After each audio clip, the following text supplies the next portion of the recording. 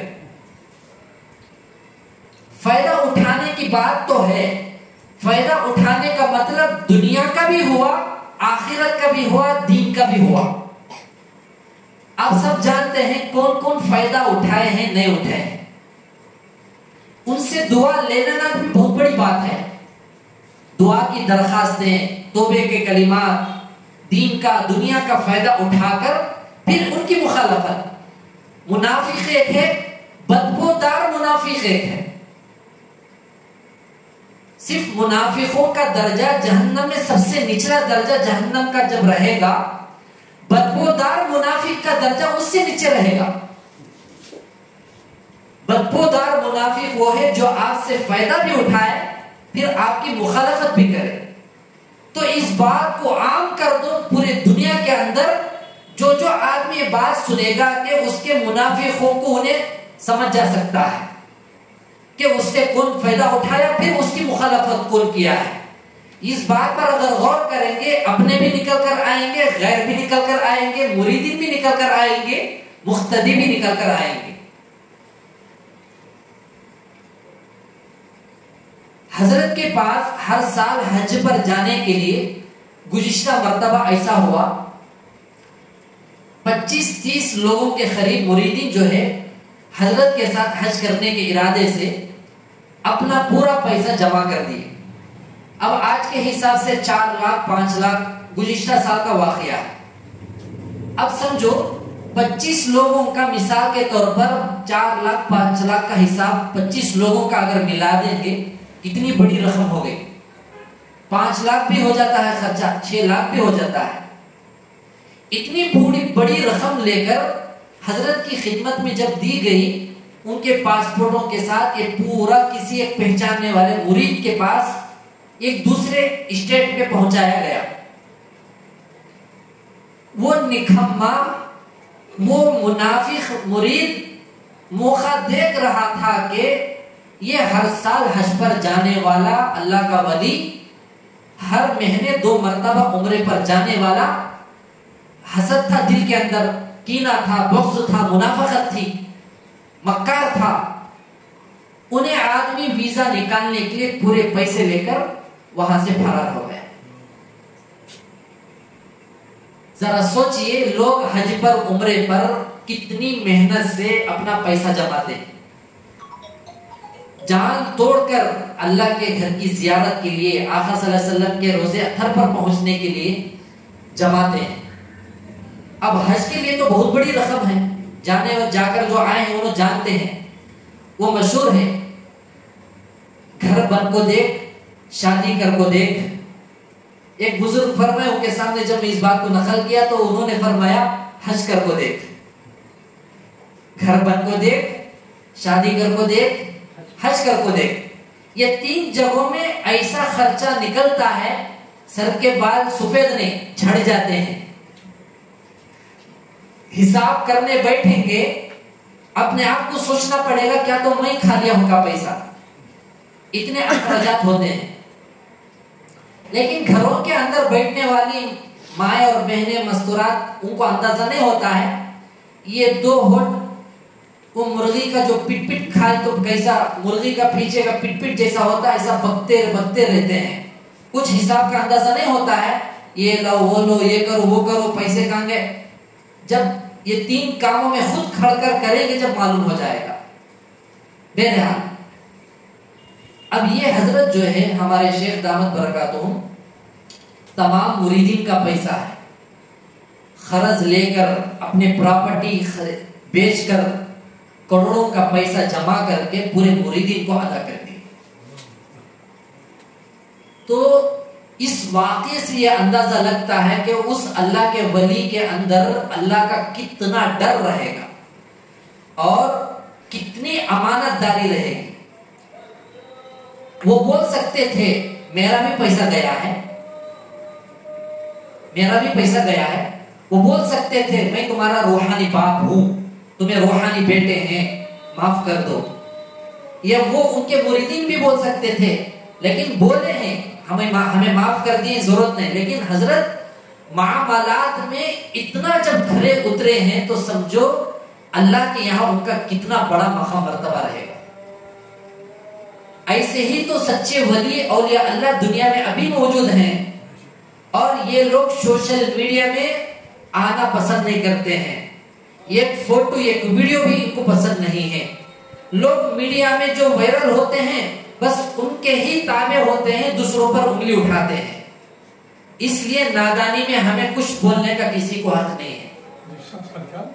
جی وہ حضرت آج بھی موجود ہے کہ کیونکہ یہ پورا ریکارڈنگ ہے، میں نام نہیں لے رہا ہوں، کہیں ایسا نہ ہو کہ ان کے اکابر، ان کے مشائخ، ان کے مریدین یا کوئی ان کا قریبی سننے والا سن لیا تو حضرت کے پاس ظاہر کر دے گا۔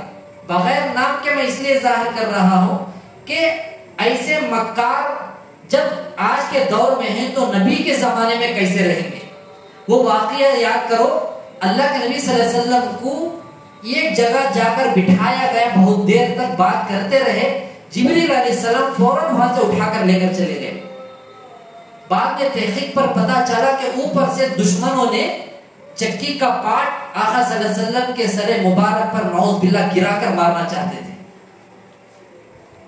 آج کے دور کے مریدین اتنے نکمے جب ہوتے ہیں تو نبی کے دور کے منافق کیسے رہیں گے؟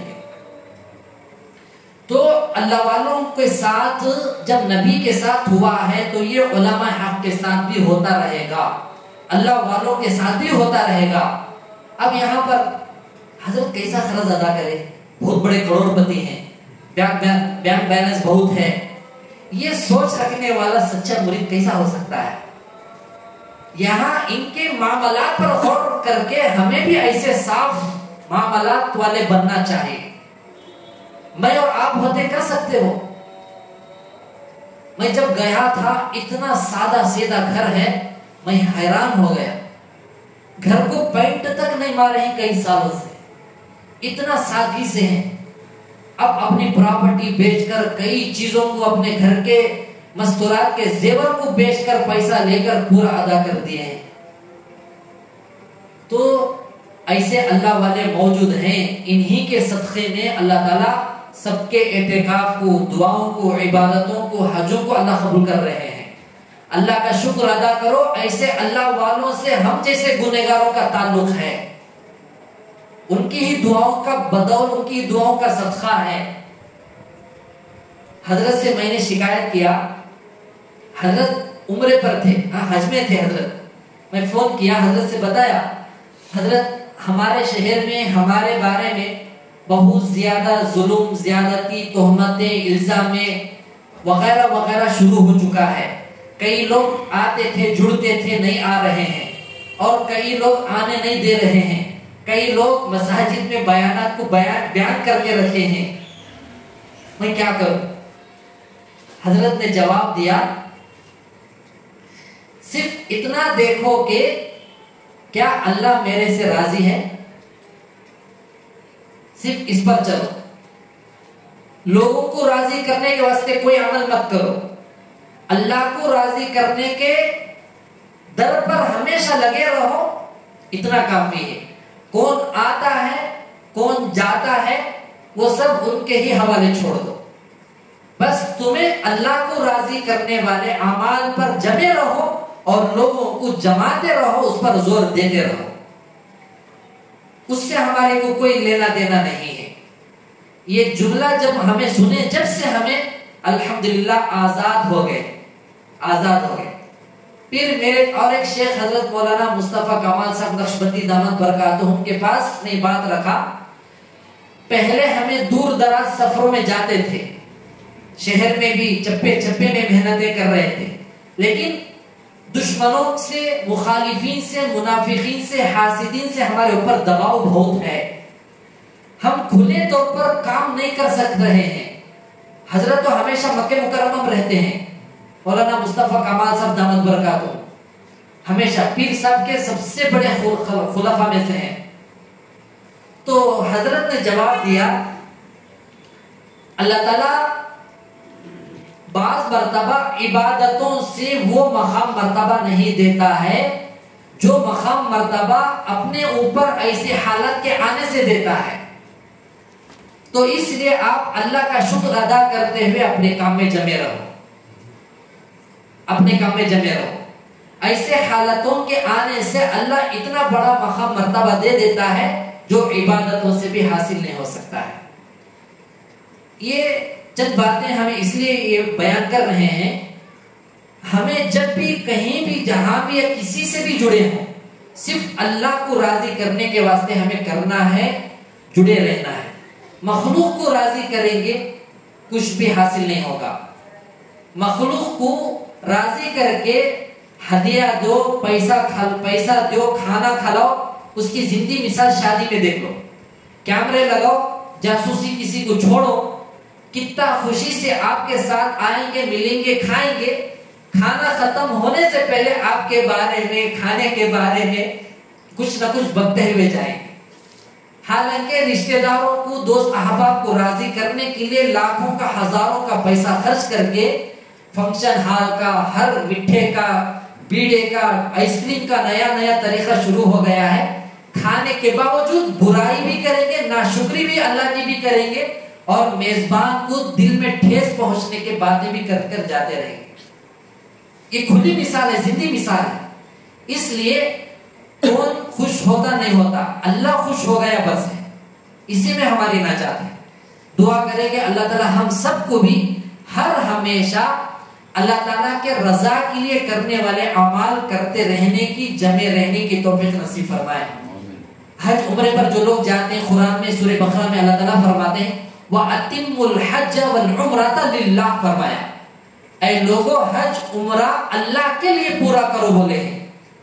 یہاں دیکھو للہ فرمایا، اللہ کے لیے، بندوں کے لیے نہیں، اللہ کے لیے. تو اس لیے یہ خانقاہ نظام، اصلاحی مجلسیں، دین کے تمام شعبوں میں اللہ کو راضی کرنے کے لیے ہمیں کرنا ہے. اللہ عمل کی توفیق نصیب فرمائے. وآخر دعوانا الحمدللہ رب العالمین. 11 مرتبہ استغفار درود شریف پڑھنے انشاءاللہ سے کرتے ہیں.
بسم اللہ الرحمن الرحیم.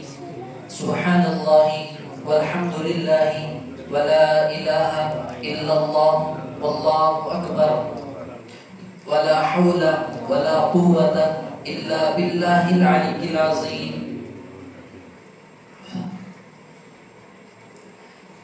آنکھوں کو بند کر کے اپنی گردن کو تھوڑا دل کی طرف جھکا لے. لا الہ الا اللہ میں لا سے میں اپنے دل سے غیر اللہ کو نکال رہا ہوں، الا اللہ سے میں اپنے دل میں اللہ کی محبت کو بٹھا رہا ہوں.